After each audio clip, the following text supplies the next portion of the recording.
భారీ వర్షంలో ఒక పేద అమ్మమ్మ శిథిలావస్థలో ఒంటరిగా కూర్చుని ఏడుస్తోంది.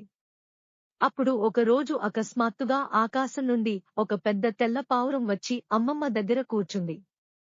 అతను చాలా అందంగా మరియు దేవదూతలా ప్రశాంతంగా ఉన్నాడు. అప్పుడు అమ్మమ్మ తన సమస్యల గురించి అతనికి చెప్పింది. నాకు ఇల్లు లేదు, ఆమె వర్షంలో నిద్రపోలేకపోతోంది. తరువాత ఉదయం పావురం తెల్లటి ఇటుకలు మరియు ఇంటి నిర్మాణ సామగ్రిని ట్రాక్టర్లో తీసుకుని తిరిగి వస్తుంది. అప్పుడు అమ్మమ్మ మరియు పావురం ఇద్దరూ కలిసి నెమ్మదిగా ఒక చిన్న ఇంటిని నిర్మిస్తారు.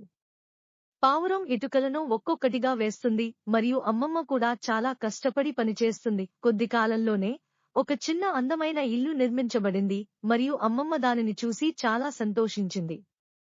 అప్పుడు అమ్మమ్మ మరియు పావురం ఇద్దరూ ఆ ఇంట్లో హాయిగా జీవించడం ప్రారంభించారు. కాని ఒక రాత్రి భారీ వర్షంతో పాటు చాలా బలమైన దుమ్ముతో కూడిన గాలులు వీచడం ప్రారంభించాయి. ఒక భయంకరమైన తుఫాను వచ్చి క్షణాల్లోనే అన్నీ నాశనం చేసింది. ఉదయం ఇద్దరూ తిరిగి వచ్చి తమ శిథిలమైన ఇంటిని చూసినప్పుడు అమ్మమ్మ కళ్లలో నీళ్లు తిరిగాయి. ఆపై ఎవరూ లైక్ చేయలేదు మరియు సబ్స్క్రైబ్ చేయలేదు కాబట్టి పావురం కళ్ల నుండి కూడా నీళ్లు కారడం ప్రారంభించాయి.